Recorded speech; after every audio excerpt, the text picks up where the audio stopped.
Welcome to today's Explainer. We're about to do a really deep dive into one of the most fascinating historical and mythical puzzles out there. Today, we're tracking the continuity of a single, incredibly powerful archetype.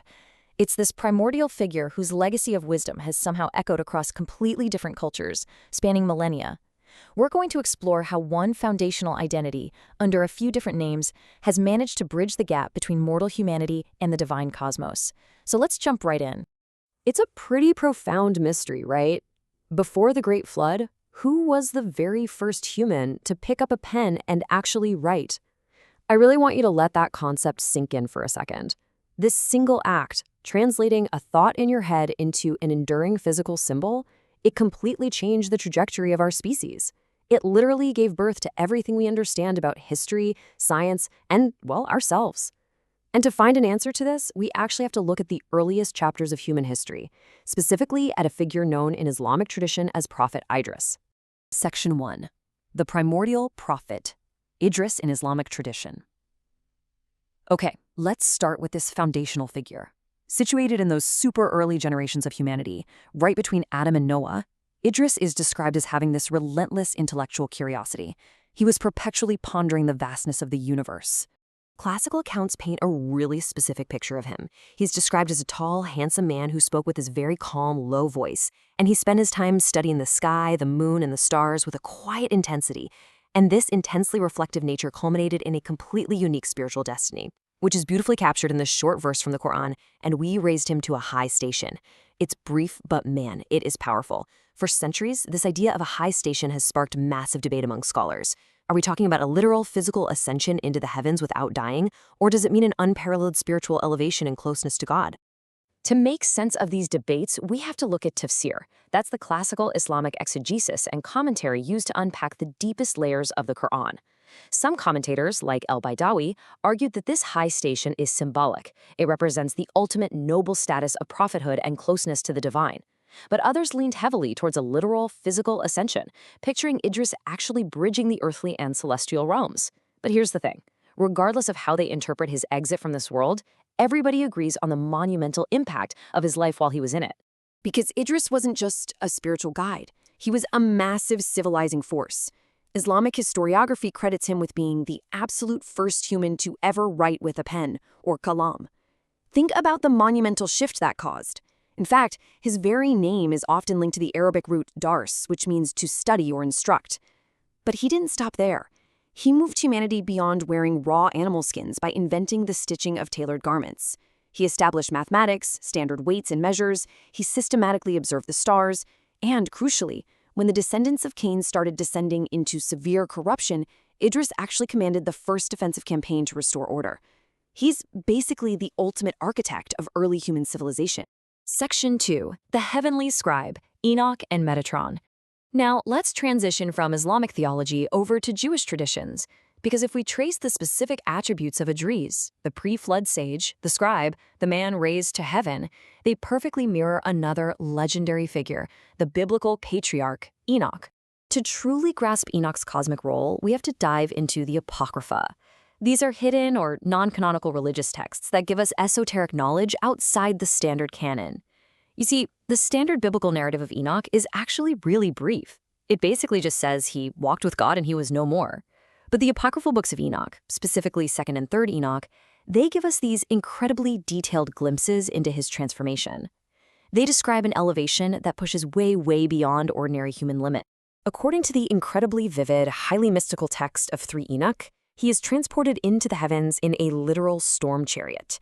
And when he gets there, something terrifying and utterly awe-inspiring happens. His mortal flesh is turned to flame, his veins turn to fire, his eyelashes become flashes of lightning. The human scribe is radically transformed and enthroned right next to the throne of glory as the exalted celestial being, the archangel Metatron. And with this crazy transformation comes a monumental new set of titles. He becomes the Prince of Presence, the Knower of Secrets, and crucially, the Heavenly Scribe.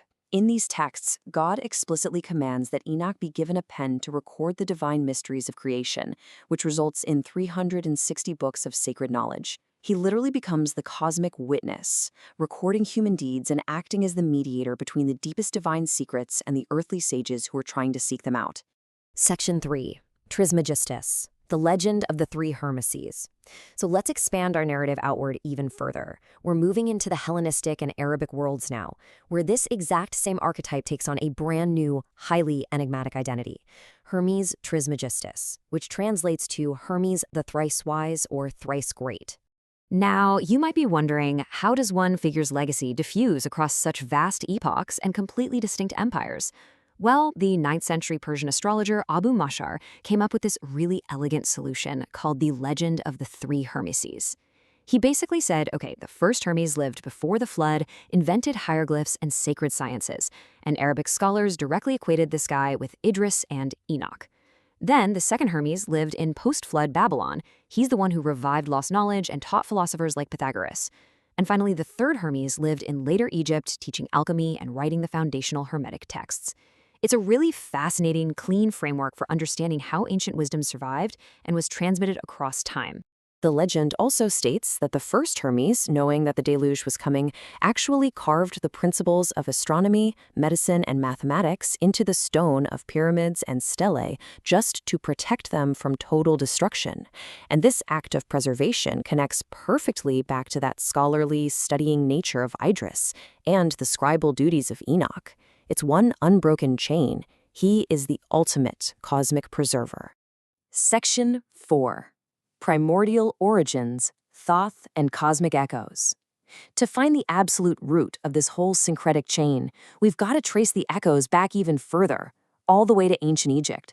Because before Hermes, before Enoch, and before Idris, there was an ancient deity who laid the conceptual foundation for all of these primordial scribes.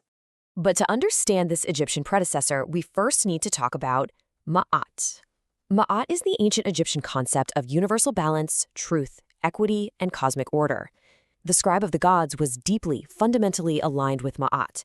He carried the immense responsibility of perfectly translating the hidden divine will into physical, material reality, making sure that truth and equity were maintained across the entire cosmos.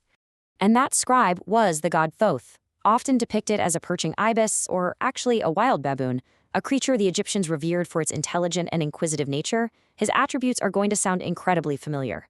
He is the inventor of hieroglyphics, the supreme patron of libraries. He's the divine record keeper who perfectly weighs the human heart in the afterlife.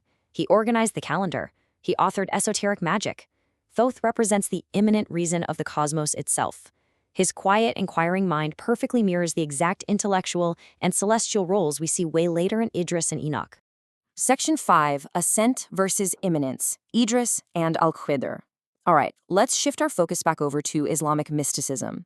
We need to look at how this archetype of structured knowledge is balanced against another immortal, deeply mysterious figure, Al-Khidr, also known as the Green One.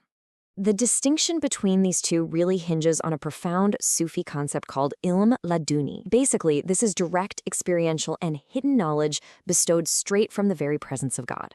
While Idris is all about structured sciences, writing, and formal revelation, Al-Khidr operates entirely through this hidden experiential knowledge. He exists completely outside the conventional prophetic lines that bind someone like Idris.